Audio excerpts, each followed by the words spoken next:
Kuria as well. Gibson Kamau Kuria. And I remember during the President Moi's time, the LSK was a beast. But it's become, I think, a shadow, or are we the ones who have changed? The LSK hasn't changed. From the very beginning, when they first created the body, it was at a time when Kenya was experiencing, you know, the new transition, a new nation that is trying to figure out its journey. And obviously we had leaders who had never led a country before. All of them were trying it for the first time. So along the way, it was very obvious as human beings, they were meant to make some mistakes. And those who were there wanted to check the government at that particular time.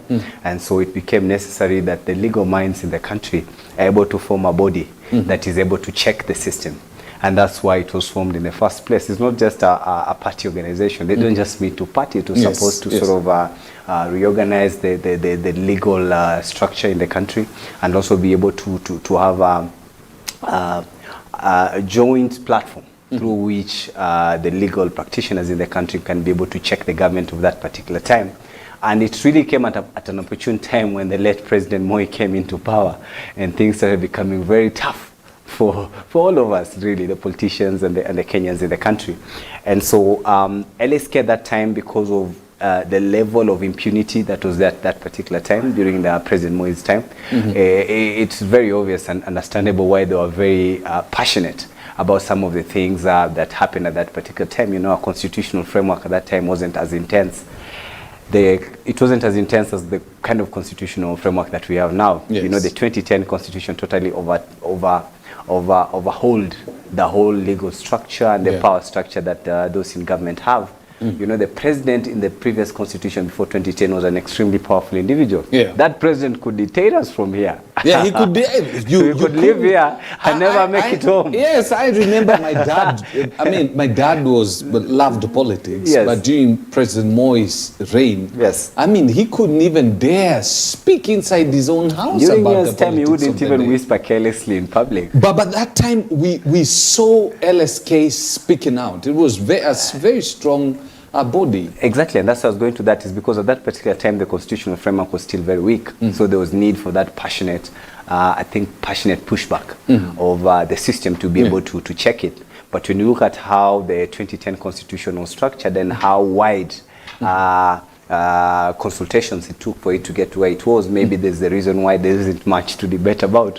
But you know, as they always say, it's never a perfect situation. You have to keep improving it. So from your perspective, it has not lost its teeth. It hasn't quite lost its teeth. Maybe it's because of you know, the current framework is slightly more intense than it was during Nya's time. But then again, also like in any other organization, leadership is key. So probably the kind of leaders that we are currently getting in LSK are not the very passionate leaders that were there before. The likes of Gibson Kamau Kuria paid heavily for just being the LSK chair. They paid very heavily because you were marked. You wouldn't even sleep in your bed. You'd be sleeping in your bed and you see a flashlight. You just know that there's literally a 504. There's somebody.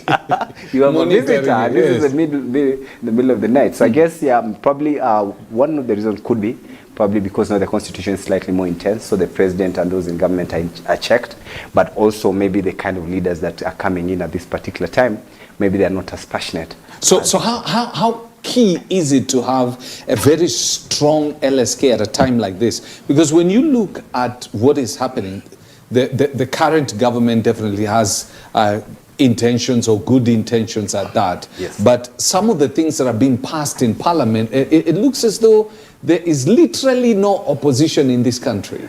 And not even just that. You can have a weak opposition, but also have a very what do you call it, an overzealous government that believes it can do anything that it wants. And you know, in an African structure where rule of law is sometimes not quite effectively checked. It feels like a law is a suggestion. Exactly, you know, because you have a president that can openly declare that they are going to, a president that can openly declare that they are going to defy court orders, which is a clear ground for impeachment as per our constitutional requirement. You know, one of the key grounds that you're supposed to check a president, is if he grossly violates the constitution. And for him to be in contempt of court openly ahead of state is terrible. I think because he has come out openly and said basically he's basically putting it out there that he's going to defy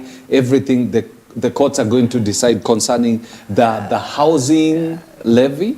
Imagine, and you can imagine, and while misrepresenting the courts at that particular time, because Yes. there's nowhere where, when you look at the actual court order, there's nowhere where the court says that we have stopped the building of houses and whatever things is alleging. Yeah. What they've just said that this taxation did not go through maximum public participation. It's an issue of public participation, that it wasn't widely consulted. Which is a legal requirement. You know, the 2020 Constitution, at the heart of its governance structure, it put their public participation, because they said the government is about governing the lives of the people. Yeah. So and the people have to be involved in the whole thing. And it has to be widely.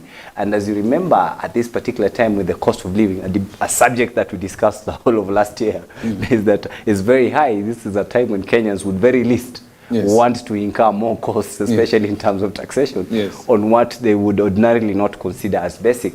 Remember, even though, especially in urban areas, Nairobi, Kisumu, Eldoret, Nakuru, and say Mombasa, we might have a housing challenge, but 90% of Kenyans don't live in the towns. Out of 50 million Kenyans, Nairobi, they say, is a maximum of 3 million who are residents. Then you have about 2 million people that transition between Kiambu and Kajiado. Out of 53 million people, it means over 90% of Kenyans don't really live here. They live in their homes. So they might tell you, probably housing is not my major issue. I want to eat, probably take my kids to school. Because schools are opening. We have a challenge with the school fees thing. So probably that wouldn't have been their basic priority, even though I believe every citizen would love to have a good home. So probably that wasn't consulted widely, and the courts, that is the only specific thing that the courts actually raised. They said that there was no public participation, but they didn't say that, you know, it's the kind of things that it's legal, that we want to stop these people from building houses and creating jobs. I think the president has misrepresented the courts, leave alone the public. The court order and the court decision is a very serious decision. Fred, maybe Kenyans will not know this. The reason why President Zuma went to court, he was not charged of any other criminal offense. He was charged of contempt of court because of having defied the court when he was president. And when that decision is entered, for now it might seem as a joke, but at one point when this president ceases to be a president, you remember the court decision still remains intact. It's very easy to be found in contempt. So that's very unfortunate. So with that in mind, we need to have very strong institutions that can be able to keep the executive in check. Fred, we do have extremely very strong institutions to keep the whole government, not just the executive. That's even the judiciary. The judiciary has its own oversight. Has its own oversight team. The police service, the executive, as IPOA, and all these institutions are supposed to oversight this government. The 2020 Constitution as it stands today, Fred, I always say this, and whenever I hear people keep saying that they want to pass these amendments about the Constitution, let's ask myself, have we implemented, first of all, what we have to its completion? We haven't. You know, we have enormous challenges with how the whole devolution thing has been implemented. We have a government that we're still running a big type of government that was still in the previous constitution. The president hasn't quite captured that. So it's very important that we have very strong institutions. We do have well-established institutions that are supposed to oversee this government. Remember the National Assembly. Fred, all the 290 constituencies are not supposed to be boyfriends or girlfriends of any government. They are supposed to actually oversight any government, because that is the key role that these members of parliament are supposed to do. But that is just on paper. But you see, that's what they call it. If you look at what is happening in the country right now, what we are talking about is the ideal situation. But on paper, it's a completely different ballgame. Actually, it's the reverse. On paper, their mandate is clear. In practice is where we have the problem.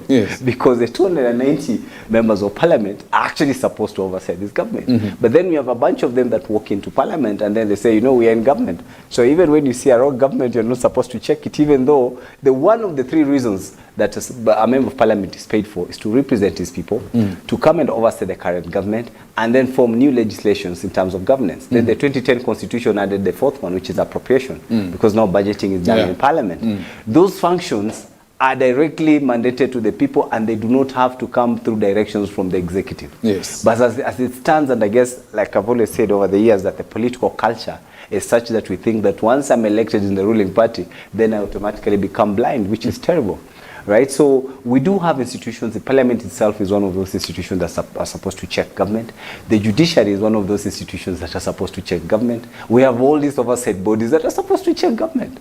So we do not have a shortage of institutions that we have there. What we need to work on is the independence of those institutions. Mm-hmm. And I'm really happy that the judiciary has come out, out clearly on that particular issue to tell of this president.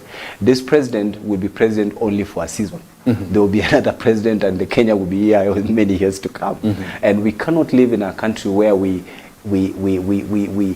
normalize, especially Fred, me and you, not even me and you, because we're sitting on a public platform. Mm-hmm. A guy on the street can mock the judiciary, but not the head of state. Because if the head of state can mock the judiciary, then you can imagine what me and you can do. It becomes chaos. Yes. So what by his statement, yes, that wears out the confidence that people have in the judiciary. While at the same time, the judiciary is not Caesar's wife, is it? It's not Caesar's wife, it's very true. But then there's a structured way. That's why we have this oversight body that are supposed to do that. Just like the police, we have IPOA. We have a judicial institution that actually checks the Judicial Service Commission and some of its units within that actually check how the delivery of services is done within the judiciary. That is already there, Fred. You don't go. Some of the statements that the president made when he brought out the aspect of the judiciary being compromised, yes, were the same statements that were being made by the former internal security CS Fred Matiang'i, yes, when he appeared before Parliament, and yes, I believe he's speaking about the same individuals. Yes. When he says there are certain individuals in this country, true, that literally just walk into the courts, yeah, and whatever they pray for, they get. He's talking about, without having to mention names, yes, he's talking about the very, very same individuals. Yeah. So what is the possibility that, it is, he is spot on this? Because the Matiang'i spoke about members of the judiciary who are compromised, yes, and he talked about this cabal of civil society leaders, and now some of them are in Parliament, yeah, who basically every time they go to court, they get whatever they're praying for. And that's very true, Fred. The reason why we have laws in any society is because we anticipate that their characters will always go astray. It happens. And that's why I've already mentioned, I've told you, indeed it's true, that it's possible in the judiciary that you have characters who are rogue, but we have legal mechanisms to address that. That's why you can go to IPOA. That's why you can go to the Judicial Service Commission and actually petition for the. We have a judge that has been impeached. Mm-hmm. There's a judge, I think. Yeah, Chitembo. Yeah, we have a judge. There's a process of how to do that. My issue is that it's not that judiciary is a clean slate. No, I am saying there are systems that have been laid down so that if it happens that there are some individuals within the judiciary who are actually rogue characters, then there's a process that, including the president. Remember, the president is still a citizen of the Republic of Kenya. Mm-hmm. The president can as well petition the Judicial Service Commission and say, I don't like, as an individual, I, William Ruto, I have reservations about a certain particular judge, and these are my reasons.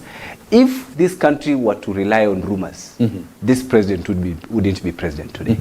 If we were supposed to just sit and imagine, this guy is a criminal, this guy is a really, we would never have this president. But it's because we have institutions that are supposed to check that. And he has utilized, even the president himself has utilized that for a very long time. He did celebrate quite a lot some of the big decisions that he got even when he was not president. Yes. And they all came from that same judiciary, which he proposed they could be having rogue characters. It is true that within the Judicial Service Commission, it is possible that we can get individuals that are very rogue, but the Constitution was fully aware of that, even when we were creating this new 2010 Constitution. That's why we have structures and people fully paid to be able to checkmate and oversee this judiciary and any other public institution. That should be the direction that all of us should be able to follow, so that then we can just ensure that this country continues to operate under law and order. Fred, you remember in 2022 when the chairman of IBC was releasing the presidential results. Yes. And I was live with you. We were watching on the screen, and literally there was a split screen, and then there was a split commission. Can you imagine at that particular time, if we did not still bank on the judiciary to give us a solution? What could have possibly happened? It would have been terrible. Yes. So we must continue having faith in the judiciary, and where we have issues where we suspect there are wrong characters, we have a clear framework on how that can be handled. So are you foreseeing a situation where, I know individuals have gone to court over what the president said? Yes. There is no mechanism in place right now that can be able to stop the president from doing what he has said he's going to do, is there? Unless now, you're talking about the opposition going to the streets and all that. Fred, there is a mechanism. Because and that is the court. If you go to the judiciary, you go to the judiciary, the courts will decide this. Yeah. Remember, he already has said he's going to defy the courts. So you go again to the same court, the same thing will happen. He will defy it, won't he? Fred, that's why we have a country and its laws. I keep saying that in practice, he might not obey the laws. But in law, he will have a long-term duty to obey them. You understand? That's why I like what the LSK has done. With the proposals that the LSK, I saw it yesterday on the press conference when Eric Theuri was mentioned, and that is actually the right process, that we are going to a constitutional court to seek an advisory on whether or not William Samoei, they'll have to petition him individually, because the presidency is an institution. All Kenyans are in the presidency, because the presidency is about the government of Kenya. So, but they have to go to court, a constitutional court, to petition the court to establish whether or not this particular president has grossly violated the constitution. If that court enters a decision that William Samoei Ruto, as an individual who has been given mandate to obey and implement the constitution, has actually violated the constitution, and that decision is gazetted by the judiciary, it then openly creates grounds for impeachment, which does not necessarily mean that this president, the impeachment will succeed, but it allows them now to quickly go through the process, because he can only defeat the process in the end, but he can't stop the process, because you only once it has started, you can't stop it. The legal provision is that you need at least to petition a third of parliament, which is, if you have 290 elected members of parliament, a third is just about 100 and probably 30 or something like that. Azimio has 150 and 60, so they can easily get the 130 to just take the president through the process. And even if he ends at the end of the final vote to survive it, it creates a dent on his political face. And at the time when he's going through that process, yes, obviously he becomes somewhat of a lame duck president. Exactly, that's what I'm saying, because that's the provision of the constitution. A lot of African presidents, sometimes they fail to see what comes ahead, and then they get carried away with the power at a particular time, because they are assuming that he will survive the way Nyayo survived, 24 years of misrule, and then they allowed him to go home. This president is young enough to go to jail. Unlike those old, President Moi was a very old man. By the time he left office, he was in his mid-80s. President Kibaki as well. I think he was 83. They were very old people, so they're like, we don't want to have curses, because this old man will curse. We leave it to God. Yes. But President William Ruto is only 56 or 55, 56. Even if he goes two full terms, he'll still be 60. He'll be still a very young man, young enough to go to jail. So unless he's planning to leave the country, but if he remains here, those that are in the legal fraternity and they've taken the right process, they've not just petitioned this president publicly, they're going through the legal structures. And currently, the way he's in contempt of the judiciary, is very unlikely that you'll get a judge will definitely rule in favor of that. Even if it's a 10-bench judge, this is not the time to play games with him. Yes. And it might not be effective at this particular time because it's president, but then down the line, it has some very serious ramifications. When you look at the way the president is acting now, yes, I remember a statement he made recently. He said Kenya's problem is basically loans. And he said of every 10 shillings that is collected, revenue, 7 shillings is going to pay loans. Yes. 3 shillings is now what we have to play around with. And then I was going through a report by the UN, Yes. which is the World Economic Situations and Prospects 2024. Yes. And what they're saying is that in 2024, this year, the possibilities of President William Ruto implementing even more stringent taxes or a strict fiscal policy is very high because of the Eurobond maturity and the strain that is coming on him because he doesn't have sufficient revenue. And so I believe all these movements that we are seeing right now is as a result of the state of the economy. Yes. Frustrations. I don't have money to implement anything. So people have to give money. When he brings this, people go to court. So there's a lot of frustration. How does he navigate this? One, the country goes broke completely because there's no money and there's no development, and that dents his political history. And then on this other side, for him to be able to implement what he needs to implement, he has to raise taxes. And where are the taxes coming from? From the people. But Fred, and you're right. You're right, but I've told you many times that first of all, for me, I support the issue of taxation. It's the duty of every citizen to pay taxes. And I think with almost 30 million adults, Kenyans, we only have 3 million people paying taxes, so we have about 27. We only have 3 million people, 10%. Yeah, it's just about 10% because we have about 30 million adults. Remember, when you look at our voter registration number, we're talking of 22.5 million, and we have about 8 million others who are hovering around. So we possibly have 30 million adults. And you see, at 18, anybody can work. A huge chunk of those people, almost half of them, are probably also earning some income somewhere. So it's important that we able to tap into that base because we are all citizens of this country. We all need the good roads, we need the good houses, the food, cheap education, and everything that we need as individuals. So I've always supported, personally, I support the issue of taxation and all the policies that are put in place to ensure that we actually are able to meet our costs. That is one. But two, while doing that, the president has to show commitment that indeed he is committed to I wanted to say, before I just came to that, I wanted to say that secondly is that it is indeed true that we have an issue, a real problem with the national debt. There is no doubt about that because of the excessive borrowing that was done by the entire Jubilee regime, not just President Uhuru Kenyatta. You know, they tried to paint this picture. But this same president was there even when they were borrowing that Eurobond. He was he fully supported it, and he was he really hit the opposition very hard because of how it was being politicized at that particular time. So indeed it's true we have a problem with debt. And one of the quick solutions of the president, hopefully I wished he had addressed, is how to cut expenditure. Yes. You know, Fred, if it starts leaking here, on this side of the board, the immediate solution is not for us to rush and try and get water to buy. It's first of all to shut this one. Yes. So that we at least we can begin to breathe before we go to get something to. You understand? So this president had other quick solutions on how to do that because Kenyans at this particular time are going through a tough time.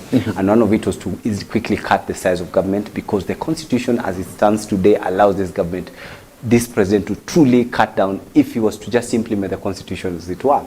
I've told you multiple times here that we have, out of the 283 parastatals, the state corporations that we have almost 100 of them that became redundant the moment the 2010 constitution opened up, the 2020 constitution came into play. And there's a classic video of this president questioning the Privatization Commission when he was asking them, in the last 10 years, how many privatization processes have you gone through? They've only done one. They say, so in 10 years, they've only done one company. So what have you been doing the last 10 years as CEO? You're earning 1 million shillings. Can you tell us what you're doing? So that was just an example of some of the many other institutions where we have a president that is fully aware of the problem, but is unable to do it, yet he purports to be a radical president. I wish he was a radical president. One of the things that I like about President William Ruto is that he's quick and decisive in his decisions. That's what you need in a government. But unfortunately, I think he faces the challenges of compromise because he knows what he's supposed to do. And I think probably this is the most articulate president that we've ever had in the history of our country because he's able to really take the issues head on. But then again, when it comes to political compromise, it then sort of slows him down. So he has to play both. He has to play economic both. And political. Exactly. So we agree. And the political part probably is the one that is. Exactly. This president campaigned on an issue on the issue of creating a small government. That's why he kept on lamenting that the people in Azimio, all they want to do is to create positions for the big boys, yes. And they want to have these prime ministers, big offices. But the first thing the president did when he came in, he created that prime minister's position. He said that these people, that he promised the people that's going to ensure that there's 100% devolution, and he even gave 90 days. He said within 90 days, all the functions that are supposed to go to the county government will be there. We are now a year and a half. This is the third year. And Fred, in the next 12 months, will be back to campaigns. I hope you know that. Yes. Because he only has 12 months to do that. So he only has 2024. To do anything to do serious. anything that he needs to do. Everybody that wants to run, everybody that wants to do something for the next political cycle, he's arranging himself now. From December we transition. Once we transition by God's grace to 2025, I've told you anybody that wants to be president has to at least put in not less than 30 months on campaign, because Kenya is a big country.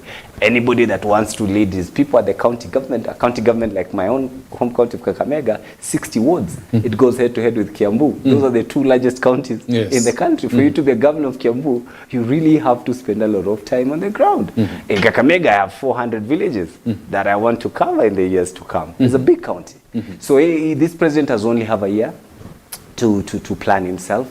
I really hope he can go big on devolution, be able to create funds, because we admit that the country has a big challenge with funding. It is, there's no doubt about that. When you look at the budget and you see the current expenditure, the wage bill, and then you look at the development budget it's very, very minor. But if this president is to implement the constitution as it were, downsize all the redundant institutions that this government is currently running with, which are completely not necessary, because Kenyans themselves said these functions, A, B, C, D, agriculture, education, trade and industry, are supposed to be implemented at the local level. That's what the Kenyans said when they went to the ballot to vote for this 2010 constitution. Yeah. So for him, he just needs to implement the constitution and be working in the interest of the Kenyans. Hand over those functions. He will be able to unlock almost over 600 billion shillings, Fred. If he hands over the functions, full handing over of the functions and shutting down all these irrelevant institutions that we do have at them. There are people who just show up in government offices to read newspapers, because most of their functions were actually being fully performed at the local level. They have absolutely no function. I've always said this, Fred. You can imagine what it would be like if this president was just focused on industrialization, and the way he's very passionate about the economy and creation of jobs, what he can just do with the function of agriculture. If he was to cut down these redundant agencies that we have here, I don't know, Kenya Agricultural Waters, Kenya School of Agriculture. We have some institutions which are just existing, but they have no particular role for functions that are there. He'll be able to release that 290 billion that can go into industrialization at the local level. But I think he doesn't want to do that because he's a politician as well. He's trying to he's created 3 frameworks for political campaigning. He has the cabinet which is going around the country in the name of working by walking. I don't know how you call it. Management by walking. And then he has an expanded PS structure which is now at 51 state departments. Then he's created what has been challenged in court with the CSS, which is supposed to be 51 of them. These are millionaires that are just supposed to walk around the country. And now they've created a 4th one.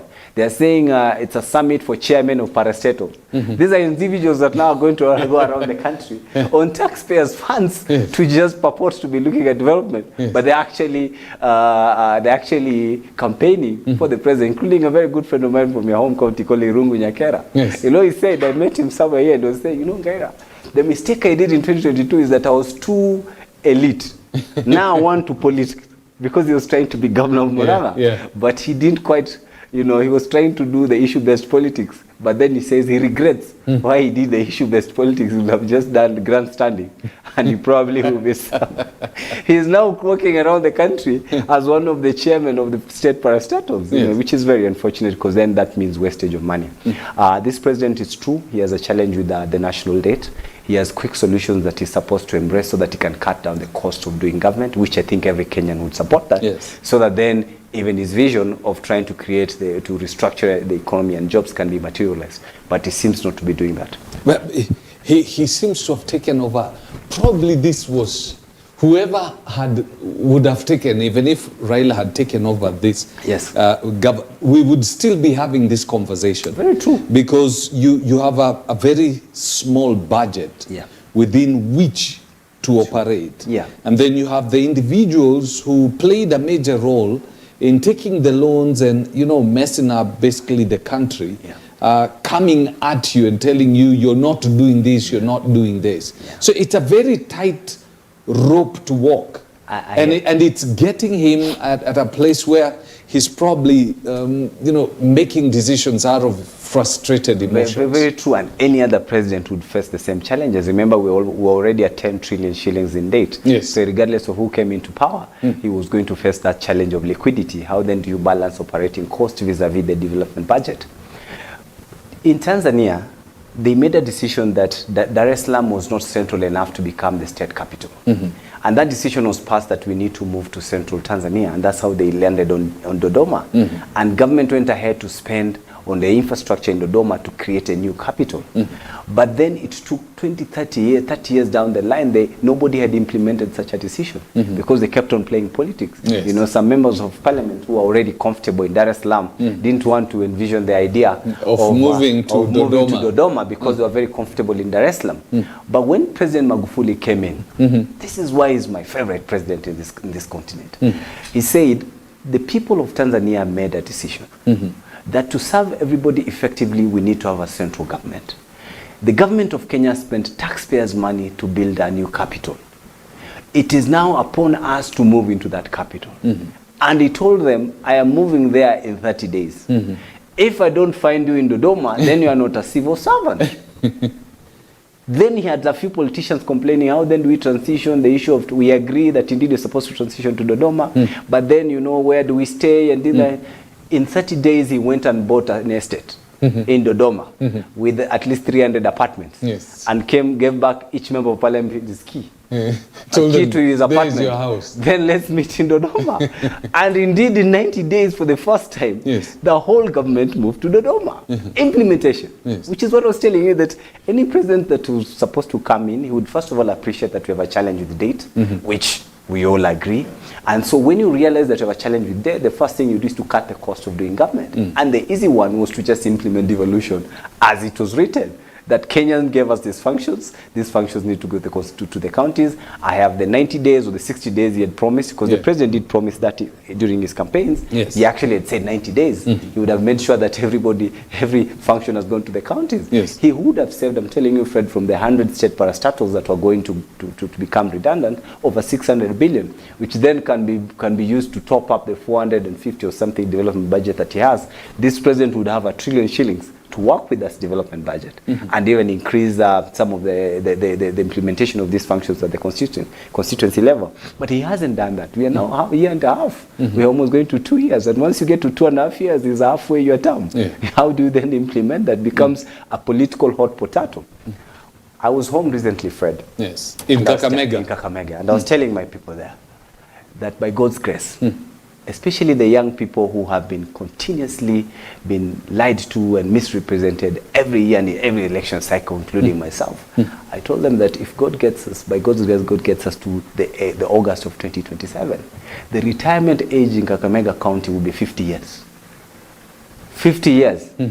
Anybody else, we wish him well and try to encourage him to become a farmer, because that is where our biggest potential is.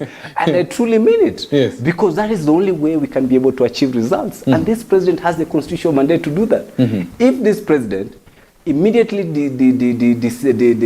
releases all the functions to the counties and shut down the relevant agencies, there's nobody who can challenge that in court, because it's a constitutional provision. Yes. But because of political compromise, it kind of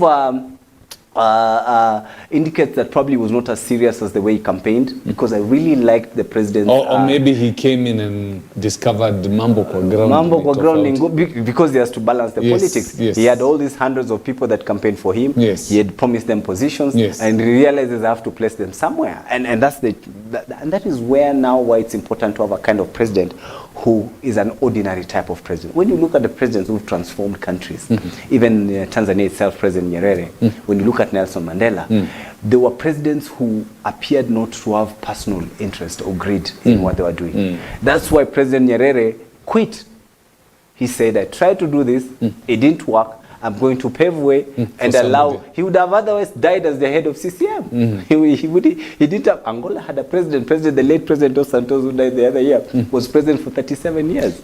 You know, Museveni is going to almost 36 years. It's not like Nyerere wouldn't have done that. Yes. He was literally the face of Tanzania, and the Tanzanians really loved him because he was the way he was just a local teacher who became an activist, and that's why they call him Mwalimu up to this date. And when he retired, he went back to his village. He become a local teacher. Imagine a former president went back to primary school. He would show up in class sometimes to teach because that was his passion. Yes. I wish this president could embrace that because he campaigned as an ordinary president, you know, as a hustler, as it were, a guy that came from the village and be able and has made it in life. I wish he was able to live up to that because, like I've always said, President Fred, whether we voted for this president or not, we all wish that this country does well. Yes, it has to succeed. It has to succeed. If this cost of power goes up, as Kenya Power is planning to increase the cost of tokens, we are all going to struggle with these numbers tomorrow. It wouldn't matter whether I voted for the president or I did not. Yes. So we must all pray that the president does well. So my prayer is that this president,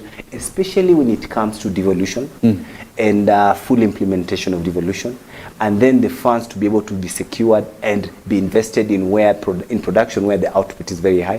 And he's mentioned that. I saw him yesterday. He said agriculture is one of those areas we want to put the money in because it's where we can create jobs for the people. The president is very right. Yes. But then he has to walk the talk. Yeah. He has to walk the talk so that we're able to realize that success. One of the things that probably, even as we bring the curtains down, one of the things that even this year is going to be a conversation is the war on graft. Even as he spends 7 shillings out of the 10 he collects to pay loan, there's a lot of money out the 3 shillings that he's left with. There's a lot of it that is going to corruption. What would you say about the performance of the anti-graft bodies last year as we start this year? There is an attempt by the ESCC, considering it as a new chairman, who is a solid public activist. Bishop David Oginde has been there for a very long time, and his reputation is known. He's fairly well, at least for what you've seen over the years, for those who followed his work. You know, he was an architect who became a cleric and also an academic as well. So he's a very, very decent guy, and he appears to show the desire to see ESCC perform very well. But ESCC as an institution, it needs structures to be able to effectively to survive. It needs to be restructured. It has structures, but they are not funded. It has an underfunding challenge. Remember, ESCC as a structure is supposed to have 290 constituency offices, so that we can actually try to jail 290 people a day. That is the goal of ESCC, but it doesn't have the manpower to be able to jail 290 people a day, because then you need capacity. But the governments that have come before it and the current government haven't shown that quite the goodwill to be able to fund. But the president has been saying, you know, he's given the resources to the institution. Fred, that is theory, because the budget policy statement is a public document. Me and you, I have it actually on my phone. I can share it. I saw it, the one for 2022-2023. And when you look at the state institutions, what you call independent commissions, they receive budgets independently. They have a financial vote. They do not come from the presidency. So when you look at the appropriation that is done in Parliament from the budget committee, and you look at what is given to ESCC as one of the independent commissions, it's still very small. It's very minimal. And yet this president has the political power, because the chairman of the budget committee, you know, brother from Muranga and Ndindi Nyoro, and the others that in that committee listen to the president. And it's just one simple goodwill from the president, and the appropriation can be able to improve, but it hasn't been done. So I can say it as many times as I want, but if I don't show you, even for a second, then it's not worth it, isn't it? U.S. elections. Yes.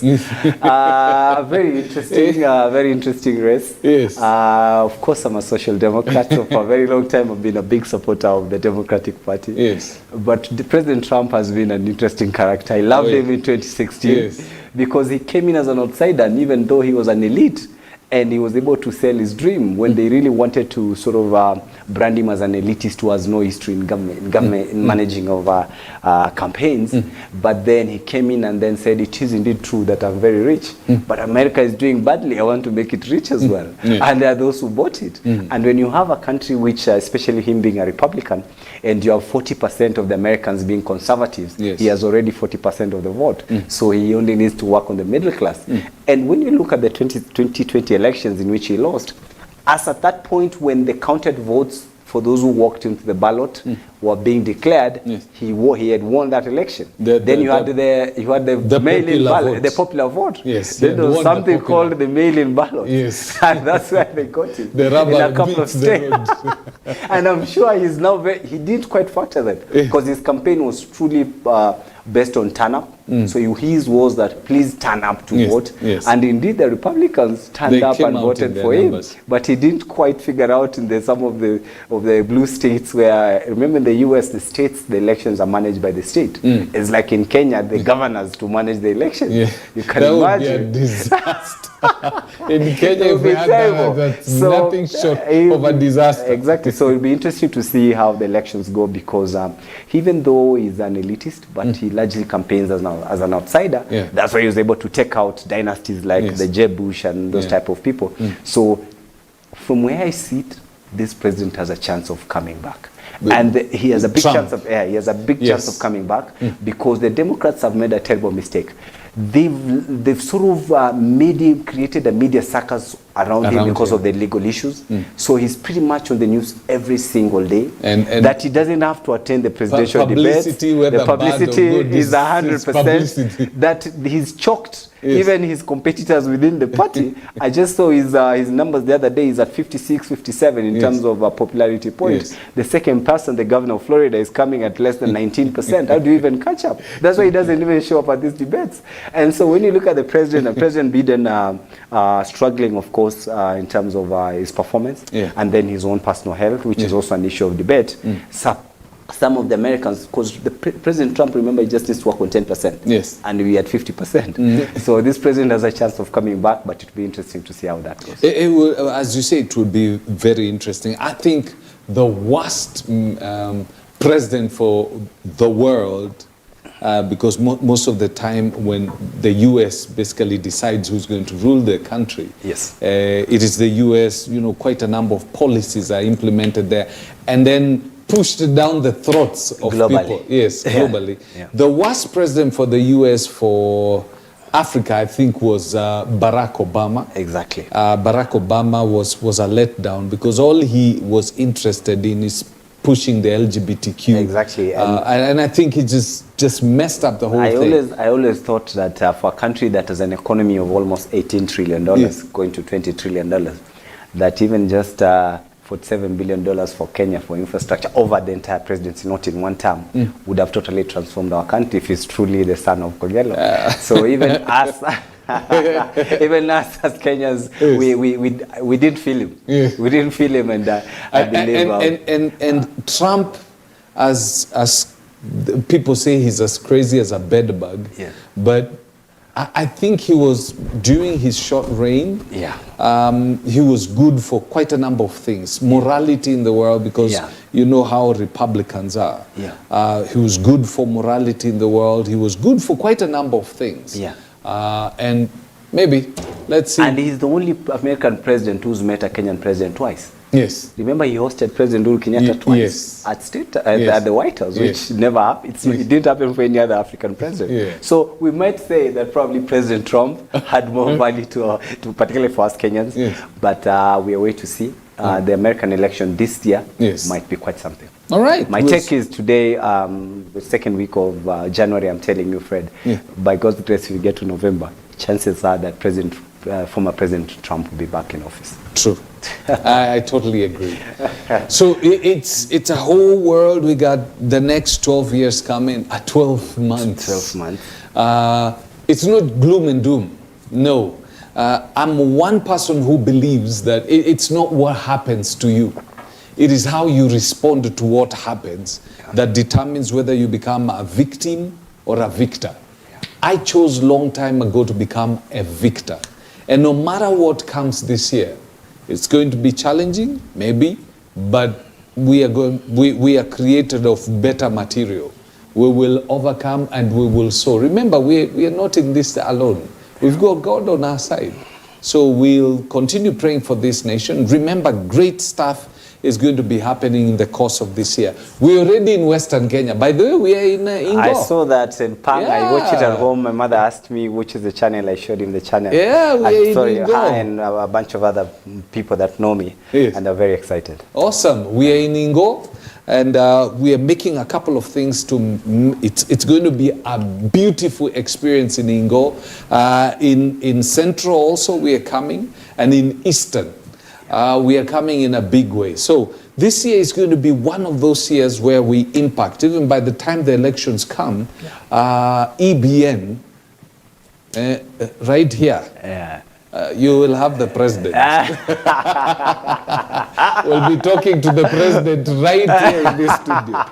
Anyway, that's the prayer that we have. Continue partnering with us to make all this possible. Remember, it's not about a person. What we're doing is taking the gospel to these regions. We are able to access. I was listening on Thursday and watching to a program that we have, Your Faith. And there's somebody who was watching us from Lebanon. Yeah.